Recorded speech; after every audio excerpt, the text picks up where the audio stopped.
When we speak of the empath, the one whose soul is woven with delicate threads of sensitivity, we are not simply describing a personality trait. This is, in truth, a state of existence, a wound that opened long ago, later transformed into a gift. To be an empath is to live with the walls between the self and the other becoming thin and porous.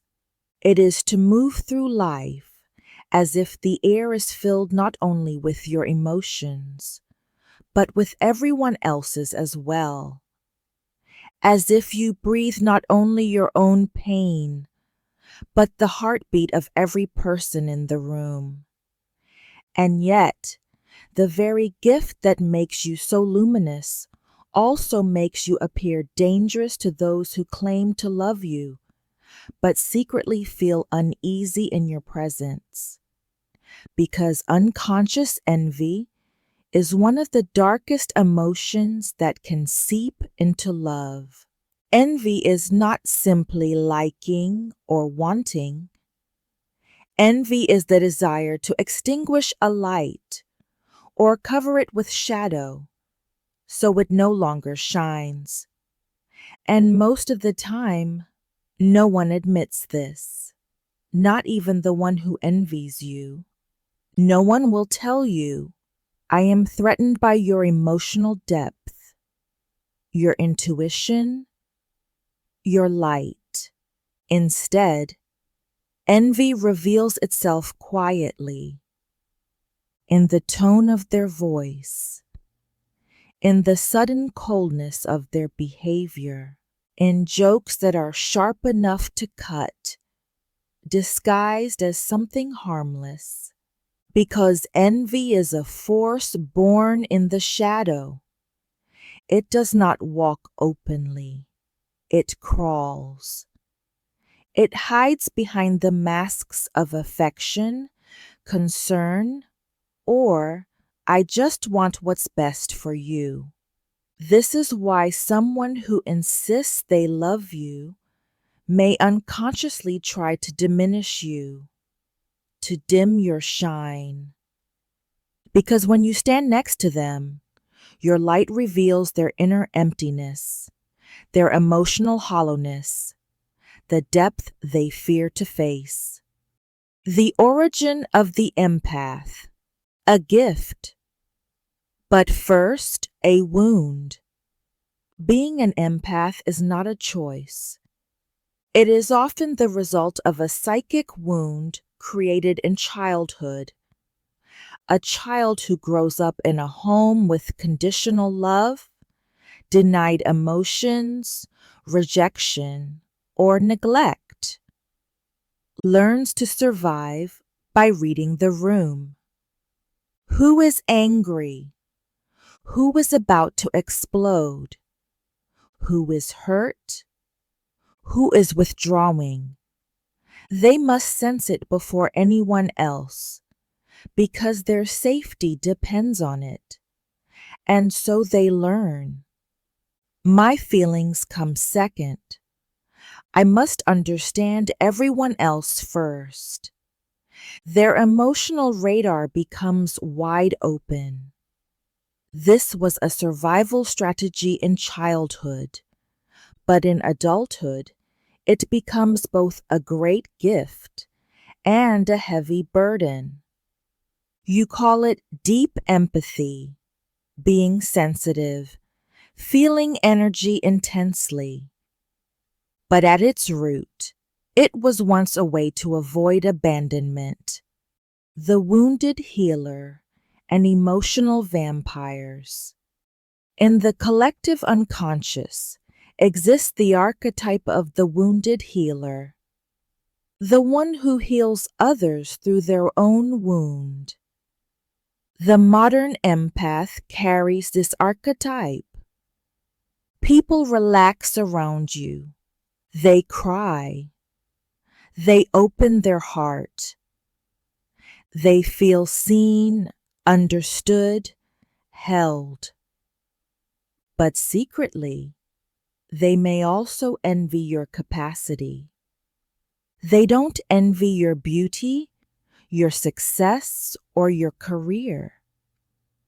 They envy the light of your soul, your ability to feel truth in its rawness, your willingness to live without masks. These people often slip unconsciously into the role of emotional vampire.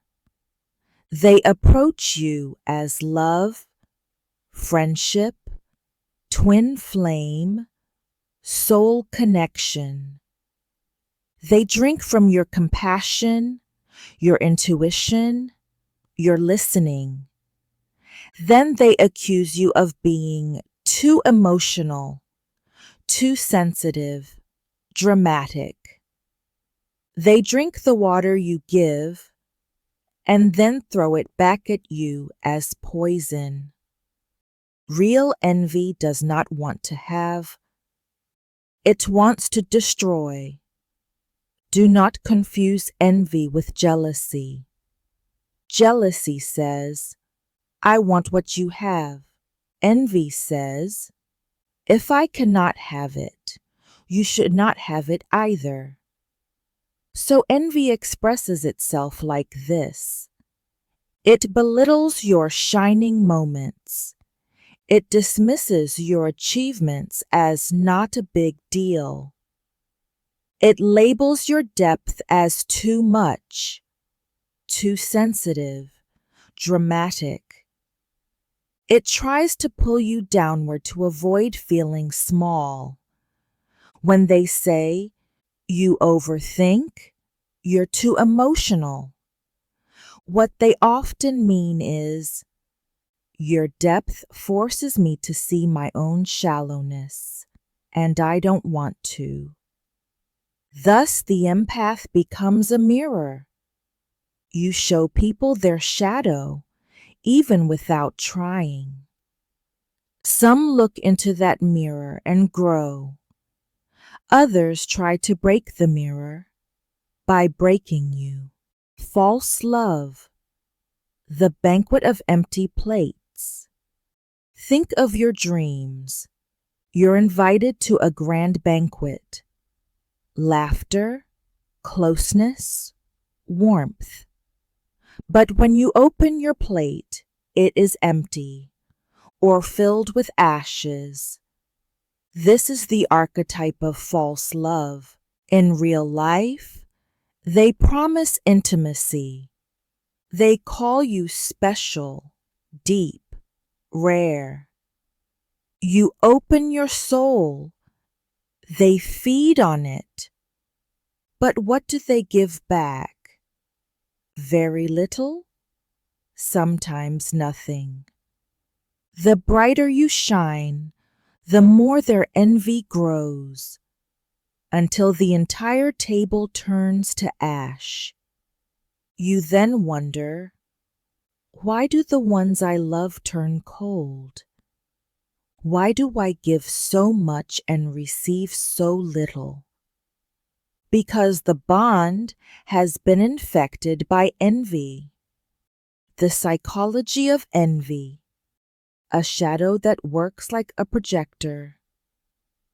Everyone carries a shadow, repressed desires, undeveloped parts, hidden fears. When an empath stands before someone, this happens. Your emotional courage reveals their emotional avoidance. Your honesty exposes their mask. Your depth highlights their emptiness. The easiest defense mechanism? Projection. Instead of facing their wounds, they blame you. You're weak. You're too emotional. You're irrational. But unconsciously they mean, you're showing me something I don't want to see in myself. The danger is when you start believing it.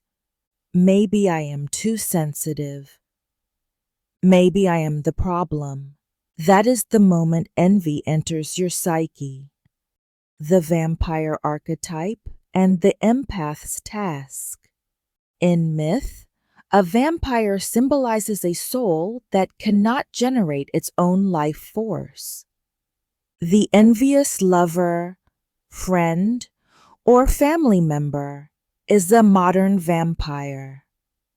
They feed on your energy, then accuse you of being tired, emotional, weak. It is easy to hate them, but important to understand they are victims of their own unconscious emptiness. However, understanding does not mean sacrificing yourself. It simply means recognizing it is not my job to heal their envy.